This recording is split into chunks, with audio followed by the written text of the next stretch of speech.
Milken Institute wishes to thank our underwriter, sponsors, and strategic partners for their support. Without their generosity, our work at the Middle East and Africa Summit would not be possible. Our underwriter, KBBO Group. Our summit sponsors, Apollo Global Management, APQ Global Limited, Bearings, Brightstar Capital Partners, Kane International, Citi, CQS, Fitch Ratings, InvestCorp, Lord Abbett, McKinley Capital Management, Mubadala, SoftBank Investment Advisors, Standard Chartered, State Street Corporation.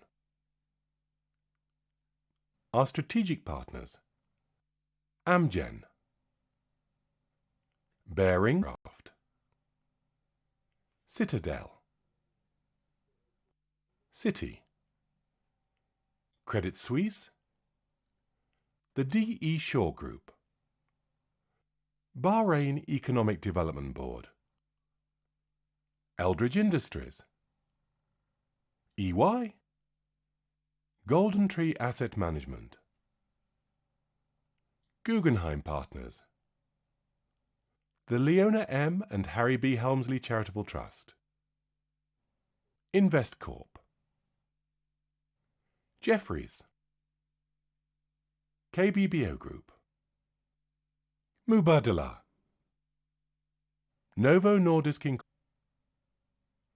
PGIM, the investment management business of Prudential, SoftBank Investment Advisors, State Street Corporation, Two Sigma, Vade Partners.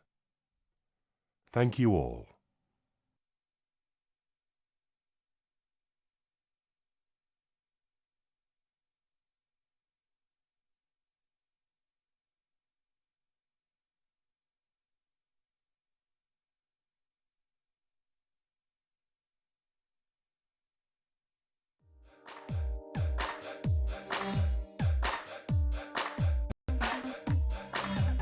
Ladies and gentlemen, please welcome your panel on the new age of consumerism, moderated by anchor for CNBC International, Dan Murphy. Well, good afternoon, everyone. I hope you are enjoying your lunch. My name is Dan Murphy, and I'm from CNBC. Very pleased to have on stage with me today Mohammed Alshaya, the Executive Chairman of the Alshaya Group, and of course, Mike Novogratz is also here, the founder and CEO of Galaxy Digital. Today we're going to be talking about the new age of consumerism, and this is a very, very important topic.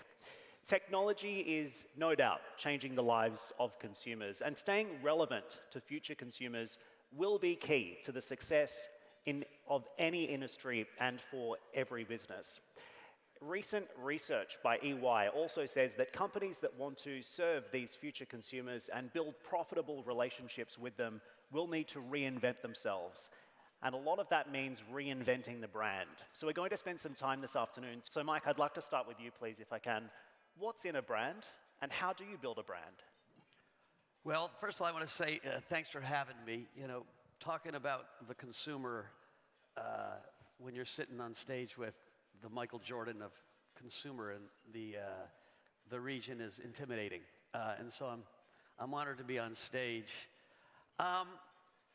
You had a great panel before with Paris and Deepak who talked about telling stories, right? Brands are stories. I've come to the Milken Conference for 3 years, and this year I decided I would do an experiment. I wore this hat the entire time, a felt hat in the desert. The last 2 years I kind of dressed like most of you guys in blue suits. Everyone wore the same uniform, and I decided, I'm going to wear a hat the whole time. And I'm telling you, 6 to 7 times more people came up to me this year, gave me a hug, shook my hand, gave me a business card, wanted to sit down, is in the last 2 years. I have this expression, I'd rather look stupid than be stupid. And sometimes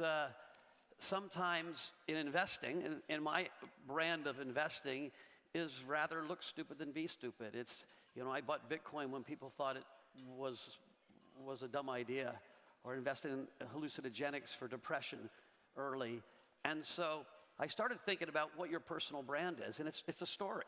And listen, you know, Paris is a story. You know, Bitcoin is a social construct, right? It's a line of code that's now worth $200 billion. But it's one of the best brands that's been built in the last 11 years.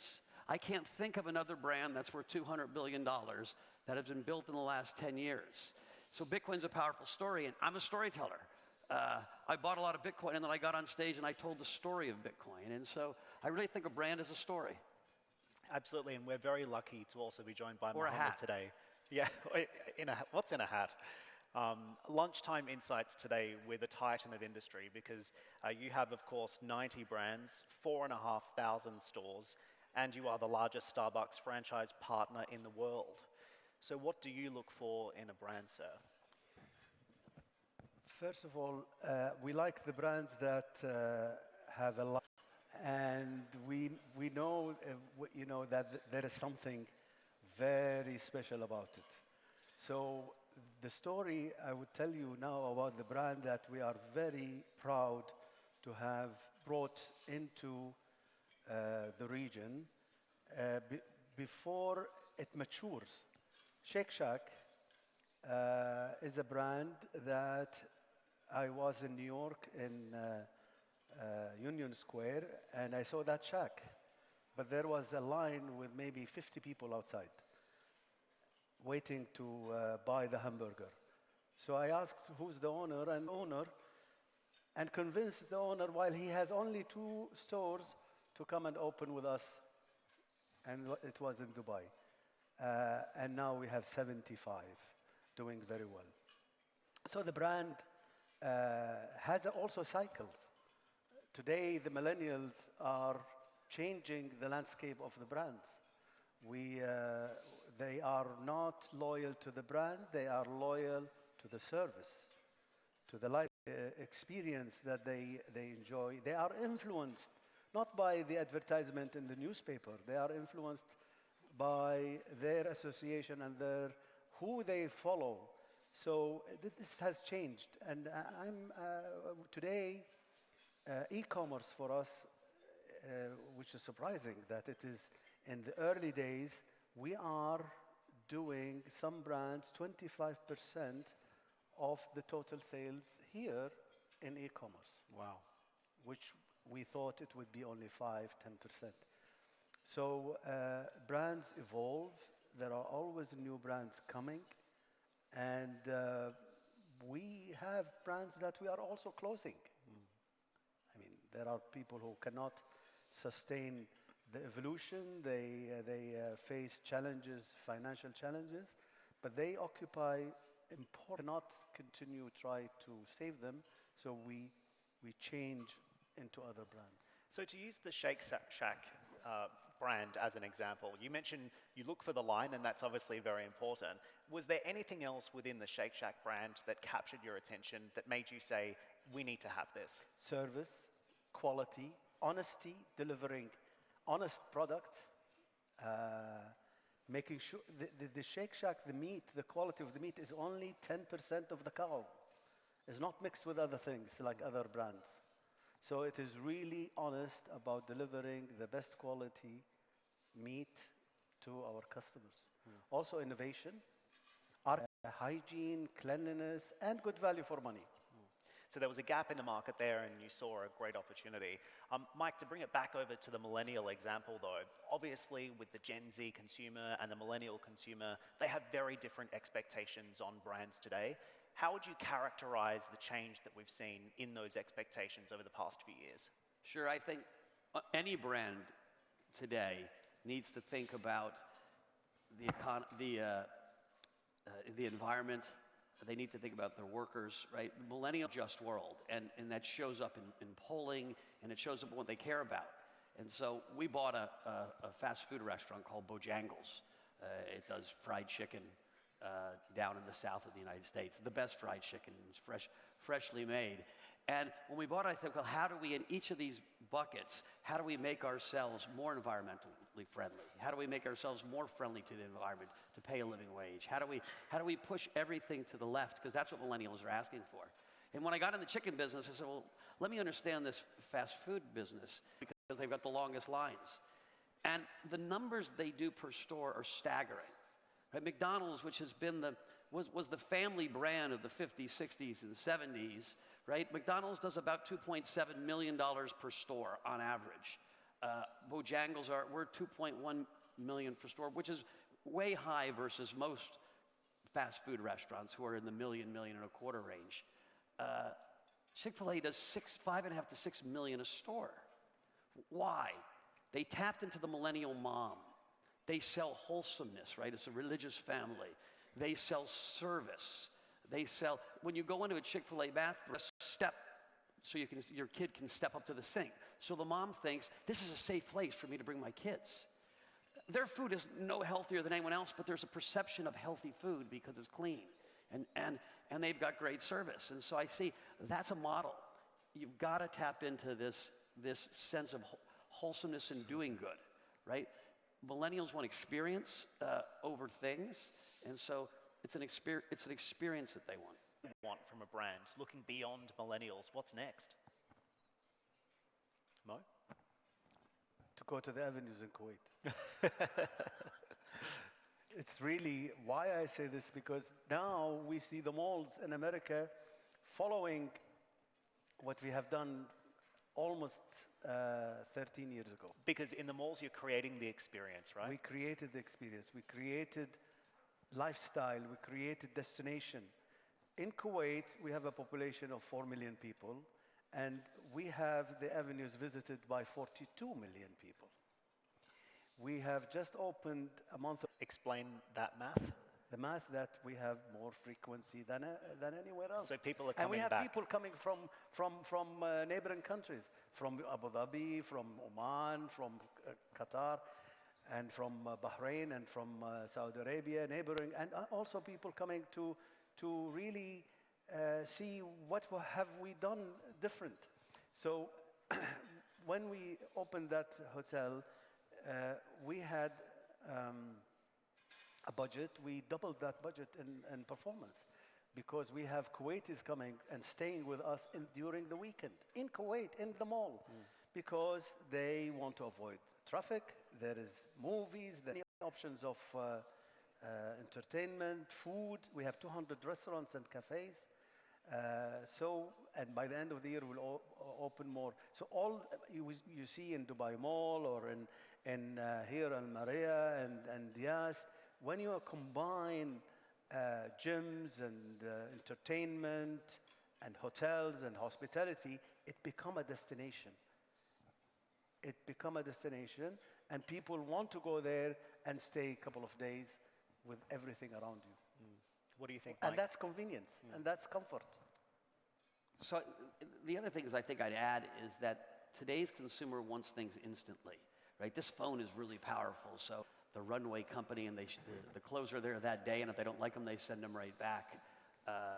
You want to order food, it's right on this phone. And so it's an impulsive and an instant consumer. And so developing the infrastructure to be able to deliver to your customer right away is important. If you want to date, you can go on one of thousands of dating apps, and instantly you've got a date.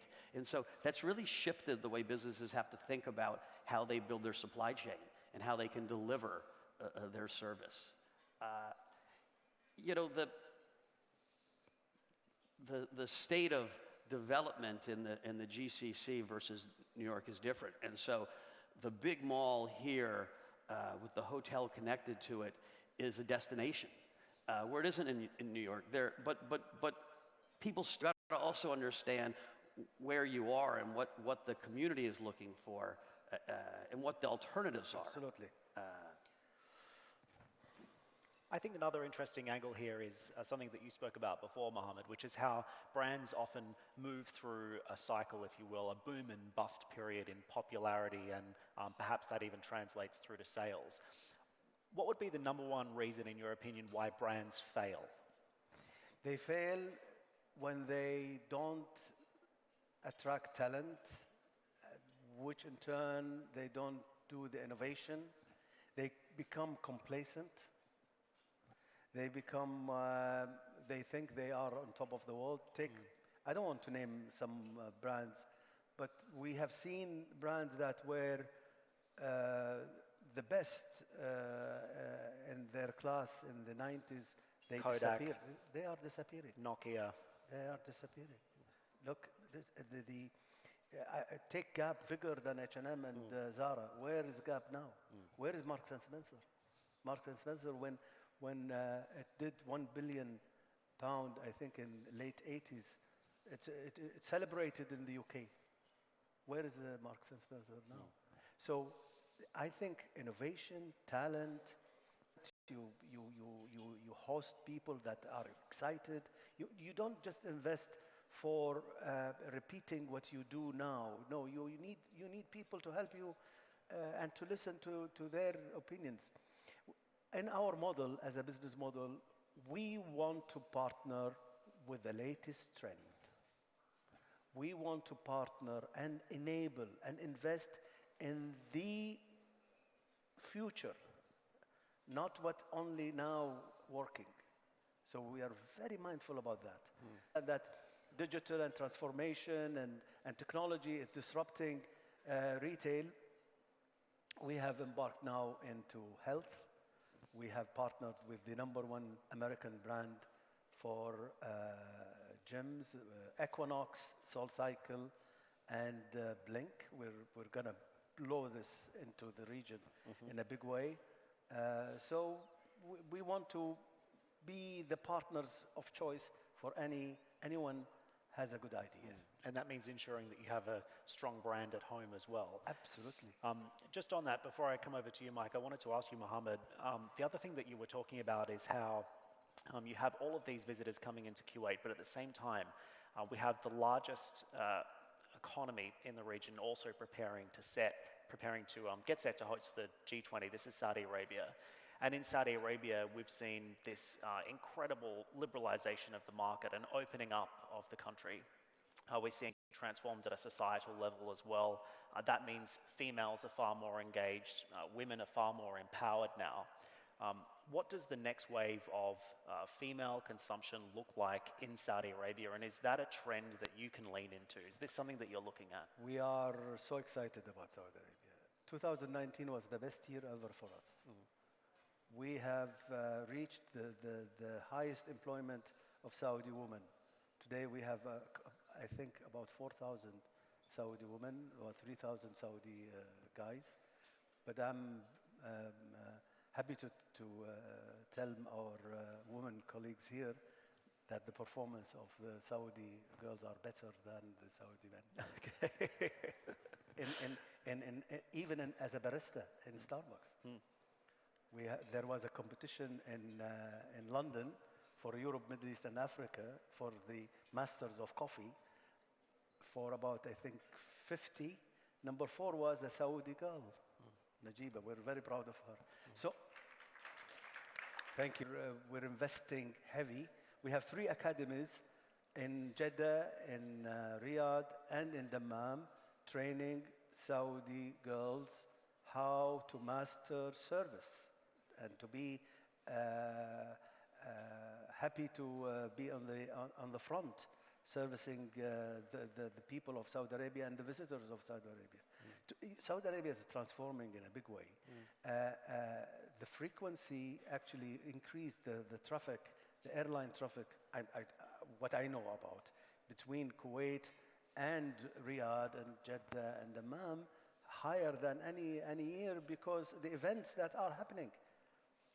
So Saudi, I think even traffic coming into Dubai is less now than before because what's going on in Saudi Arabia and what are the calendar is busy in the Eastern Province. So this is part of the vision of 2030, which is a good thing to diversify, of course, from oil. Mike, from a US perspective, obviously you spend a lot of time in New York City. How do you think brand Saudi Arabia is being reflected to the world? I'm sorry? How do you think brand Saudi Arabia is being reflected to the world? It's important at the moment because the country is embarking on this major tourism push. You know, Saudi started from a low place and and it's building its brand fast. The story of Saudi Arabia, its transformation, isn't well known enough yet in the West. And so there's a gap between what people think of Saudi Arabia and what Saudi Arabia actually is. But the gap is changing, and I think over time, Saudi's starting a tourism industry. When people can start touring Saudi Arabia and seeing it, and seeing what's happening, and seeing women driving, and seeing women in restaurants, that starts changing the perception. I was there for 2 days, and I've gone a few times in the last few years, and I drove out to the edge of the world, which is a pretty cool place. It's a 2-hour drive outside of the capital, and I woke up at 5 in the morning and took a car and drove out. And there's this spectacular tourist destination waiting to be a tourist destination. Right now, there's one little tent and a couple camels. I'm positive in 10 years, there'll be cool eco hotels, and you'll start seeing an industry develop. And as that happens, the brand changes, right? The Saudi story, the story of moving to a more open society, to a more liberal society, where women have more rights, is a really powerful story. And so, you know, they've got to keep telling it. One bright spot, I would tell you, is that I tweeted to my much smaller Twitter following than Paris Hilton. I tweeted that Saudi seems to be moving in the right direction, and you know, it was a positive tone to the tweet. And I was prepared to judge our community, and it was only about 20 to 25% negative, and the rest were neutral to positive, which, listen, it's still 20 to 25% negative. That surprised me. And so the story is getting out there. People are starting to, you know, buy in to better PR. But I think it's really important for the kingdom to constantly tell the story and to have people show up there. And it has to be authentic, right? Stories don't work if they're not authentic.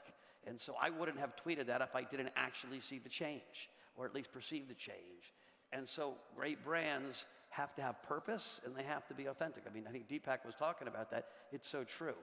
But I think it's heading in the right direction.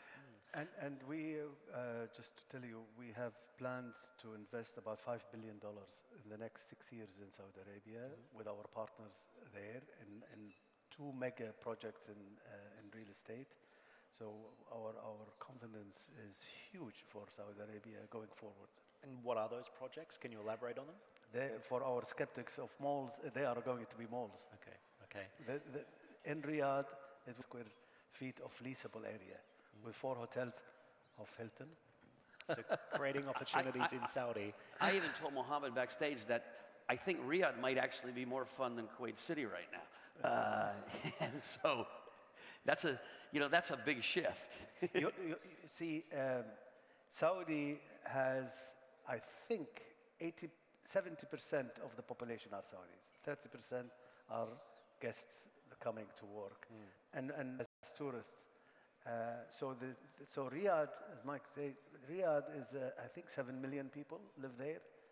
So it's becoming more vibrant, becoming more fun, and looking forward to more things happening there. And very important as we head towards the G20 this year, which will be very big for the region. I'm wondering, Mohammed, if you could maybe just impart some advice on our guest today. When you look at the trends that you see with the consumer, and be they good or bad, what are you doing to prepare your business for the next decade? And what do you think the biggest challenge The biggest challenge is keeping them coming to you to buy. I mean, physically. As we have to transform to digital. So we have big projects in digital delivery. Starbucks is going this year and next year starting to deliver their products to consumers where they are in the state pay. We want to make it easier for our customers to be loyal to us. We want to invest in loyalty. So we are going to look into something very special, reward system where people, yes, they buy latte in Starbucks and a burger in Shake Shack and cosmetics from Mac. We want to thank them for doing that. So we want to design a reward for them to keep them loyal to us, because it's very hard for our customers to be loyal. And you think you are confident that they are loyal with you all the time. People are curious all the time. People don't go to the same hotel all the time unless they have always getting better offer, better service all the time, because the competition. And so you have to be ahead of the market by, getting the best talent you can get. Mike, loyalty is obviously very important as well. How do you build loyalty among a very fickle consumer? Well, I think one thing we haven't touched on that we should is that the whole advertising model is completely in transition, or already has transitioned. And so we go back to talking about stories, or you think of Kylie Jenner, right?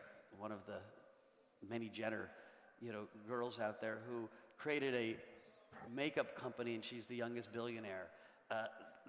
Celebrity never had more power than it does today. What is celebrity? Celebrity is someone who told a really good story that everyone wants to listen to and gets fascinated with. I mean, you had Deepak in Paris, right? Those are celebrities, and their stories, and they have followings. Well, in the past, that was great, and then they got photographed, and if you're a female celebrity, you hope to marry a rich guy. Now the female celebrities are the rich guys because they have this power of the social media to advertise.